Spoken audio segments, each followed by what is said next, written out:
Hello students, class 12 physics chapter is wave optics. Now topic is laws of reflection on the basis of Eisenstein theory. Laws of reflection आप जानते हैं. First law is the incident ray, reflected ray and normal or lie in the same plane. Number 2, the angle of incidence and angle of reflection are equal. तो ये दोनों laws हम with the help of Huygens wave theory prove करेंगे. तो prove करने के लिए हमने कंसीडर किया एक reflecting surface. This is suppose plane mirror. इस प्लेन मिरर पर हम एक प्लेन वेव फ्रंट इंसिडेंट करते हैं. This plane wave front suppose here, this is A B plane wave front. आप जानते हैं कि प्लेन वेव फ्रंट के साथ ये हमारी rays parallel beam of light, ये इससे बनता है, पैरेलल रेज से हमारा प्लेन वेव फ्रंट बनता है. नाउ ये जो रे है हमारी, ये रे पहले इस पर इंसिडेंट होती है तो इसका रिफ्लेक्शन शुरू होता है. बट ये हमने सपोज किया कि यहाँ पर t इक्वल टू 0 पर इंसिडेंट होती है. तो आफ्टर सम टाइम ये रे यहाँ पर जाकर इंसिडेंट होती है. ना हमने सपोज किया कि ये रे इसके इंसिडेंट होने के t सेकंड के बाद इंसिडेंट होती है यहाँ पर. तो t सेकंड में ये रे यहाँ से रिफ्लेक्ट होकर कितने डिस्टेंस पर जाती है, तो हम कैलकुलेट करते हैं पहले डिस्टेंस. तो t टाइम में इस रे के द्वारा जो डिस्टेंस ट्रेवल है that is c into T हो गई. Distance is speed into time. यहाँ से यहाँ तक की जो डिस्टेंस है that is c into T. ना यहाँ पर जो वेव फ्रंट हमारा इंसिडेंट होता है, ये रे इंसिडेंट होती है तो ये रिफ्लेक्ट होकर आगे जाती है. कितना आगे जाती है उसके लिए हम क्या करते हैं, ct के इक्वल रेडियस लेते हैं और b को सेंटर सपोज करके एक आर्क यहाँ पर लगा देते हैं. एक आर्क यहाँ पर हमारा राइट, कितना डिस्टेंस ct के इक्वल है, रेडियस ct के इक्वल, और b को सेंटर सपोज करते हैं. तो अब इस आर्क पर इस पॉइंट से हम एक टेंजेंट ड्रॉ करते हैं. इस तरह से ये टेंजेंट, तो ये जो हमारा ए बी वेव फ्रंट था इसका ये रिफ्लेक्टेड वेव फ्रंट हो जाता है. This is reflected wave front, suppose this is C D. तो ये रे हमारी यहाँ से रिफ्लेक्ट होकर डी पॉइंट पर पहुंच जाती है. ना आगे के लिए रे इधर इस तरह से मूव करती है. बट ये जो हमारी रे यहाँ पर इंसिडेंट हुई थी इसका भी रिफ्लेक्शन होता है. इसका रिफ्लेक्शन होकर ये रिफ्लेक्टेड रे इसी के पैरेलल जाती है. ना सपोज करते हैं कि ये हमारा एंगल यहाँ पर आई, दिस एंगल आई, तो ये एंगल हमारा यहाँ पर हो जाता है 90 minus I. This is 90 minus आई.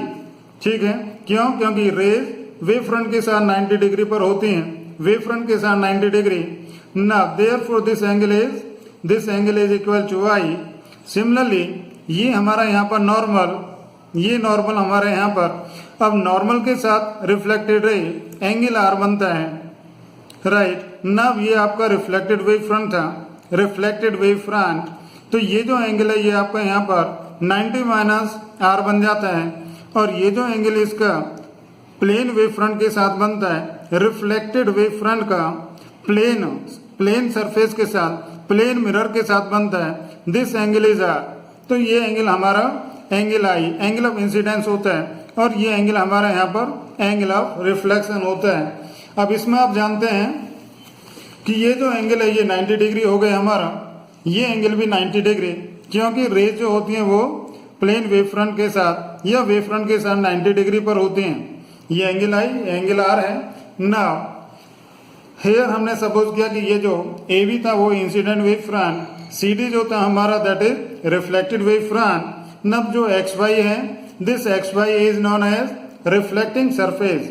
नब in triangles this A B C, ये हमारा राइट एंगल ट्रायंगल, इस राइट एंगल ट्रायंगल और दूसरा ट्रायंगल हमारा this C, this is B D C, B D C, right angle triangle, ये भी angle 90 degree है. नाउ इन दोनों ट्रायंगल के अंदर angle B A C is equal to angle this angle here C D B, this is C D B is equal to 90 degree each. दोनों के दोनों 90 डिग्री हैं. Therefore now this B C is equal to B C. क्यों? क्योंकि ये दोनों triangle में ये साइड हमारी बी सी कॉमन है. B C is equal to B C हो गया. Now A C is equal to B D, AC is equal to BD, this AC और this BD, this AC and BD दोनों equal हैं। क्यों? क्योंकि जितनी ये डिस्टेंस थी CT के इक्वल, उतना ही ये भी डिस्टेंस हमारी BD, दोनों इक्वल हैं बाय कंस्ट्रक्शन। देयरफॉर हम कह सकते हैं दोनों के दोनों ट्रायंगल हमारे, दोनों ट्रायंगल ABC और BDC हमारे दोनों ट्रायंगल कॉन्ग्रुएंट बन जाते हैं, दोनों ट्रायंगल हमारे कॉन्ग्रुएंट बन जाते हैं। अब कॉन्ग्रुएंट बनने पर क्या होगा? Angle ABC is equal to angle DCB, angle this ABC is equal to angle DCB, मतलब this angle I and this angle R दोनों हमारे इक्वल हो गए। This angle I is equal to angle R, तो ये हमारा हो गया first law of reflection of light. तो हम इस तरह से first law of reflection of light by using Huygens wave theory prove कर सकते हैं। अब सेकंड लॉ के लिए, सेकंड लॉ ये हमारा यहाँ पर plane wave front, this plane wave front ये हमारा इस प्लेन ऑफ द पेपर के परपेंडिकुलर है। हमारा वेव फ्रंट इस तरह से है, ये perpendicular to the plane of the paper, इस तरह से ये हमारा ऐसे नहीं है, ये तो हॉरिजॉन्टल या पैरेलल हो गया प्लेन ऑफ द पेपर के, ये इस तरह से हमारा परपेंडिकुलर है। सिमिलरली ये हमारा रिफ्लेक्टेड वेव फ्रंट है, ये भी perpendicular to the plane of the paper है। And this is reflecting surface, ये भी हमारा क्या है, ये भी perpendicular to the plane of the paper है।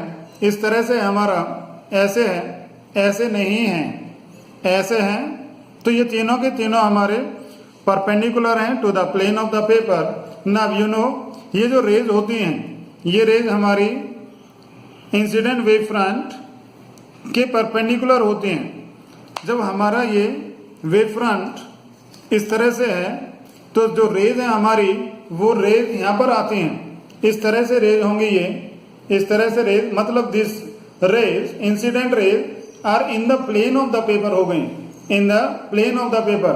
सिमिलरली ये हमारा रिफ्लेक्टेड वेव फ्रंट, अब रिफ्लेक्टेड वेव फ्रंट के ये परपेंडिकुलर होती है रेज, तो ये रेज भी हमारी in the plane of the paper हो जाती हैं। And this normal is also in the plane of the paper. क्यों? क्योंकि ये भी हमारा रिफ्लेक्टिंग सरफेस के परपेंडिकुलर होता है। रिफ्लेक्टिंग सरफेस के, ये यहाँ पर रिफ्लेक्टिंग सरफेस और ये यहाँ पर नॉर्मल, तो हम कह सकते हैं कि यदि हमारा ये क्या है, incident wave front AB, incident wave front AB, reflecting surface XY and the reflecting wave front CD are all lie to the plane of the paper. Therefore the incident ray normal to the mirror and the reflected ray all lie in the same plane of the paper, and which is second law of reflection of light. तो इस तरह से हम दोनों laws को prove कर सकते हैं, दोनों लॉज को प्रूव कर सकते हैं। ये हमारा यहाँ पर पहले reflecting surface perpendicular to the plane था, ये इंसिडेंट वेव फ्रंट ये भी perpendicular to the plane of the paper था, ये रिफ्लेक्टेड वेव फ्रंट ये भी हमारा perpendicular to the plane of the paper था। बट आप जानते हैं कि जो रेज होती हैं वो तो इंसिडेंट या रिफ्लेक्टेड वेव फ्रंट के क्या होता है, परपेंडिकुलर होती हैं। तो ये रेज हमारी in the plane of the paper है, वेव फ्रंट तो perpendicular to the plane of the paper है, बट ये रेज हमारी in the plane of the paper. Similarly ये भी रेज हमारी in the plane of the paper and this normal in the plane of the paper. Therefore हम कह सकते हैं कि incident ray, reflected ray and normal all lie in the same plane which is plane of the paper. इस तरह से हम दोनों लॉज को with the help of Huygens wave theory prove कर सकते हैं। Now second topic is laws of refraction on the basis of Huygens wave theory. अब इस टॉपिक के अंदर हमें लॉज ऑफ रिफ्रैक्शन प्रूव करने with the help of Huygens wave theory. तो लॉज ऑफ रिफ्रैक्शन में आप जानते हैं incident ray, refracted ray and normal और lie in the same plane. And next is sin I upon sin R is equal to mu is equal to constant, मतलब Snell's law. तो हम इन दोनों लॉज को with the help of wave theory और Huygens wave theory prove करेंगे। तो हमने यहाँ पर कंसीडर किया हेयर दिस रिफ्रैक्टिंग सरफेस, ये हमारा यहाँ पर रिफ्रैक्टिंग सरफेस, यहाँ पर एक मीडियम रेयरर मीडियम, सपोज यहाँ पर डेंसर मीडियम, यहाँ पर speed of light suppose c1, यहाँ पर speed of light c2 suppose. एक हमारा वेव फ्रंट यहाँ पर इंसिडेंट होता है, this plane wave front incident होता है, suppose this here suppose A B, right. अब वेव फ्रंट जो होता है उसके साथ रेज हमारी क्या होती हैं, नॉर्मल होती हैं। तो ये हमारी रेज हो गई यहाँ पर इस तरह से। अब ये रे जो होती है, ये पहली रे, ये इस पॉइंट पर इंसिडेंट होती है, तो इस पॉइंट को हम इंसिडेंट पॉइंट कहते हैं और इस पर एक नॉर्मल ड्रॉ कर सकते हैं। तो ये हमारा यहाँ पर एक नॉर्मल हो जाता है और ये यहाँ पर हमारा एंगल ऑफ इंसिडेंस होता है।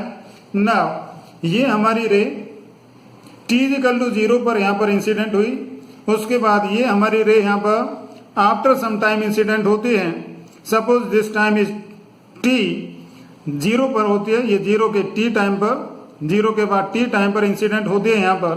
तो यहाँ पर भी हम एक नॉर्मल ड्रॉ कर सकते हैं, दिस नॉर्मल, राइट। नाउ इसका रिफ्रैक्शन शुरू होता है, इसका रिफ्रैक्शन, ठीक है, इसका रिफ्रैक्शन यहाँ पर शुरू होता है। तो ये रिफ्रैक्शन हमारा इस तरह से रिफ्रैक्टेड रेज आती है। तो जो यहाँ से यहाँ तक t टाइम लगता है, इसको यहाँ से यहाँ तक जाने में t टाइम लगता है, तो यहाँ पर तो डिस्टेंस इसकी ये हमारी c1 इंटू टी हो जाती है। अब t टाइम में, जितने टाइम में ये रे यहाँ से यहाँ तक पहुँचती है, उतने टाइम में ये रे आफ्टर रिफ्रैक्शन कितने डिस्टेंस पर पहुँचती है। तो उसके लिए हम क्या करते हैं, c2 इंटू टी के इक्वल रेडियस लेते हैं। क्यों? क्योंकि इस मीडियम में तो स्पीड ऑफ लाइट c2 है और टाइम तो उतना ही लेना हमें जितने टाइम में ये यहाँ से यहाँ पर इंसिडेंट हुई थी। इसके इंसिडेंट होने के बाद तो उतने टाइम t में ये रे हमारी कितने आगे जाती है, तो ये हमें कैलकुलेट करना है। तो इसके लिए क्या करेंगे, c2 इंटू टी के इक्वल रेडियस लें और a को सेंटर सपोज करें और ये इस तरह से हम यहाँ पर एक आर्क लगाते हैं। c2 इंटू टी के इक्वल हमने रेडियस ली, c2 इंटू टी के इक्वल रेडियस, a को सेंटर सपोज किया और ये हमने यहाँ पर एक आर्क। इसका मतलब ये हो गया कि जितनी देर में ये यहाँ से यहाँ पर पहुँचती है, उतने टाइम में ये आफ्टर रिफ्रैक्शन यहाँ पर पहुँच जाती है। Suppose this point is D and this point is suppose here C। तो C पॉइंट से हम क्या करते हैं, इसका एक टेंजेंट ड्रॉ करते हैं। ये इस तरह से टेंजेंट हो जाते हैं, राइट। क्योंकि यहाँ पर ये रेयरर मीडियम, तो यहाँ पर स्पीड ज़्यादा होगी, देयरफॉर ये डिस्टेंस ट्रेवल ज़्यादा होगी। यहाँ पर ये हमने डेंसर मीडियम लिया, डेंसर मीडियम में स्पीड कम होती है, जब स्पीड कम होती है तो डिस्टेंस ट्रेवल भी यहाँ पर कम होगी, राइट। ना ये एंगल ऑफ इंसिडेंस है आपका, ये एंगल ऑफ इंसिडेंस, तो यहाँ पर क्या होगा, this is 90 minus, this is 90 minus i. क्यों? क्योंकि यहाँ से यहाँ तक तो 90 है, ये एंगल तो हमारा 90 है, तो ये हमने आई लिया नॉर्मल के साथ, नॉर्मल के साथ इंसिडेंट रे का एंगल आई हो गया। तो this is 90 minus I, therefore this angle is I हो जाता है। क्यों? क्योंकि ये हमारा यहाँ पर क्या था, रिफ्रैक्टिंग सरफेस था, ये तो हमारा रिफ्रैक्टिंग सरफेस XY था।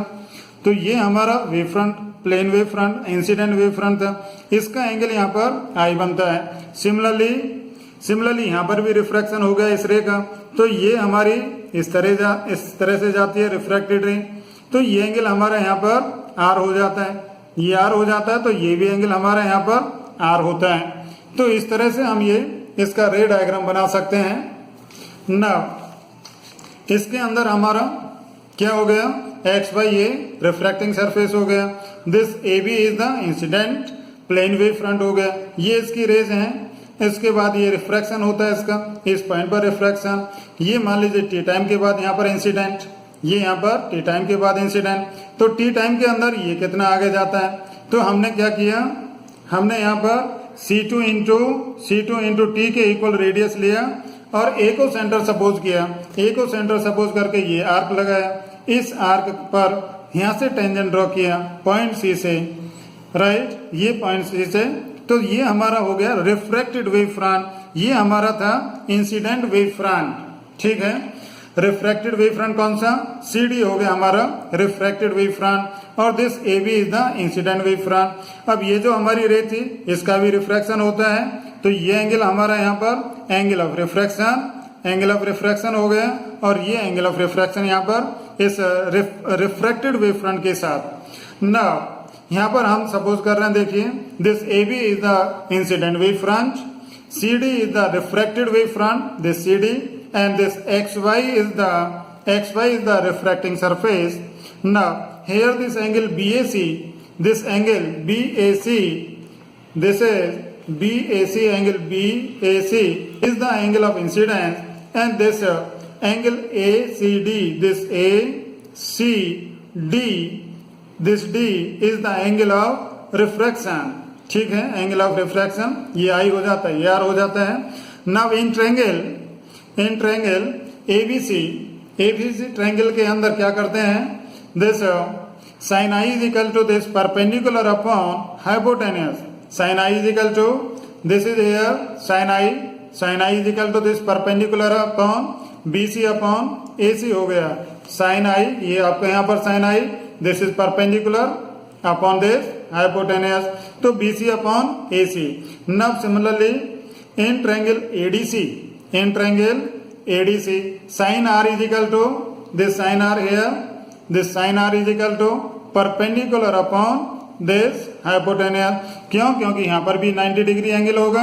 क्यों? क्योंकि जो रेज हैं वो तो वेव फ्रंट के साथ 90 डिग्री एंगल बनाते हैं. तो ये इसका यहाँ पर हाइपोटेनियस इस ट्रायंगल के लिए. Now this sin R is equal to आपका क्या हो गया, AD upon AC. This is AD upon AC. Equation number 2. Now equation number 1 को इक्वेशन नंबर 2 से डिवाइड करते हैं, इक्वेशन 1 को इक्वेशन 2 से. तो this is sin I upon sin R. sin I हमारा कितना था, this is BC upon AC, और ये हमारा sin R कितना था, AD अपॉन AC. तो AC से AC कैंसिल होता है, तो this is from here BC upon AD. But BC कितना था आपका, BC तो हमारा ये यहाँ पर B से C ये था. यहाँ पर स्पीड ऑफ लाइट कितना, C1 थी. टाइम हमने कितना लिया, टाइम हमने लिया यहाँ पर T. तो this is C1 into T, this is C1 into T हो गया. Here this is C1 into T. Now AD कितना है, AD हमारा यहाँ से यहाँ तक ये C2 इंटू T है. तो put here this here C2 into T से T कैंसिल हो जाता है. तो this is C1 upon C2. तो ये sin I upon sin R is equal to हमारा है C1 अपॉन C2. और this is the ratio of velocities in the two medium. Ratio of velocities in the two medium. और इसी ratio को हम कहते हैं, इसी रेशियो को कहते हैं refractive index of one medium with respect to two. This is the refractive index of एक मीडियम का दूसरे रेस्पेक्ट में. तो this can be written as 1μ2. तो this is 1μ2 and this is constant. And here again this sin I upon sin R is equal to constant. तो इसी को हम कह रहे हैं स्नेल्स लॉ. तो ये हमारा इस तरह से पहला लॉ हमारा रिफ्रैक्शन का प्रूव हो जाता है with the help of Huygens wave theory. Now इसके अंदर भी सेकंड लॉ को प्रूव करने के लिए कोई मैथमेटिकल हमें नहीं करना है, केवल हम थियोरेटिकली इसको एक्सप्लेन करेंगे. देखिए ये हमारा यहाँ पर रिफ्रैक्टिंग सरफेस है, और ये हमारा यहाँ पर इंसिडेंट वेव फ्रंट, और ये हमारा यहाँ पर क्या है, this refracted wave front, this is refracting surface. ठीक है, ये सभी हमारे क्या हैं, ये सभी हमारे इन द परपेंडिकुलर प्लेन हैं, पेपर के परपेंडिकुलर हैं. ठीक है. Now from the figure it is clear that the incident ray, the normal to the interface XY and the refracted rays all are in the same plane, and which is second law of refraction of light. मतलब ये जो आपका क्या है, incident ray and this refracted ray and normal, incident ray and this refracted ray and normal all lie in the same plane. कौन सा plane है, paper का प्लेन है. तो ये हमारा फर्स्ट लॉ हो गया. तो इस तरह से हम हाइजेंस वेव थ्योरी की हेल्प से दोनों लॉज ऑफ रिफ्रैक्शन को प्रूव कर सकते हैं. Next topic is effect on wavelength, frequency and speed during the refraction of light. यदि हमारी एक रे ऑफ लाइट एक मीडियम से दूसरे मीडियम में ट्रेवल करती है, here suppose this rarer medium and here this denser medium. इस मीडियम के जो रिफ्रैक्टिव इंडेक्स है दैट इज μ1. इस मीडियम का रिफ्रैक्टिव इंडेक्स हमने सपोज किया μ2. एक ray of light rarer medium से आकर डेंसर मीडियम में जाती है, हमने सपोज किया इस मीडियम के अंदर, रेयर मीडियम के अंदर इस रे ऑफ लाइट की जो स्पीड है दैट इज v1, जो फ्रीक्वेंसी है हमारी that is nu, and this wavelength is λ1। तो दूसरे मीडियम में जाकर ये चेंज होती है, फ्रीक्वेंसी तो सेम रहती है, वेलोसिटी चेंज होती है, इसकी स्पीड चेंज होती है v2 I suppose, and wavelength change होती है दैट इज सपोज λ2। ऐसा क्यों होता है? This as the frequency nu is the characteristic of the source. किसी भी वेव की जो फ्रीक्वेंसी है वो सोर्स पर डिपेंड करती है, किस सोर्स ऑफ लाइट से लाइट वेव निकलती है। तो frequency is the characteristic of the source and frequency nu is equal to 1/t होता है, and hence it remain the same as light travel from one medium to another medium. Frequency change नहीं होती है जब कोई भी ray of light हमारी एक मीडियम से दूसरे मीडियम में जाती है। Now you know the refractive index 1 μ2, refractive index of medium 2 with respect to medium 1, this is μ2 upon μ1, ये लिख सकते हैं ना। This is v1 upon v2, क्यों? क्योंकि जो एब्सोल्यूट रिफ्रैक्टिव इंडेक्स है this mu is equal to क्या होता है, c अपॉन v होता है, c अपॉन v, राइट। तो this μ2 is equal to c upon v2 and this μ1 is equal to c upon v1। तो c से c cancel होता है, तो this is v1 upon v2 आता है। तो this 1 μ2 is equal to v1 upon v2। नब you know v is equal to nu lambda होता है, v is equal to nu lambda wave के लिए। This is wave speed v and this is frequency and this wavelength. तो v is equal to nu lambda, ये जानते हैं v is equal to nu lambda होता है। तो हमने यहाँ पर पहले के लिए दिस इज न्यू इंटू λ1, दूसरे के लिए this is nu into λ2। Frequency तो हमारी सेम रहती है तो ये कैंसिल हो सकते हैं यहाँ पर। तो this is λ1 upon λ2। Hence the wavelength in a medium is directly proportional to the wave speed. Wavelength तो हमारी डायरेक्टली वेव स्पीड के प्रोपोर्शनल है, and the inversely proportional to its refractive index. तो यहाँ पर हमारा क्या है μ2 अपॉन μ1 और यहाँ पर ये λ1 अपॉन λ2। तो इसके बेस पर हम कहते हैं कि जो हमारी वेवलेंथ है वो रिफ्रैक्टिव इंडेक्स के इनवर्सली प्रोपोर्शनल, और जो वेवलेंथ है वो हमारी वेव स्पीड के डायरेक्टली प्रोपोर्शनल है।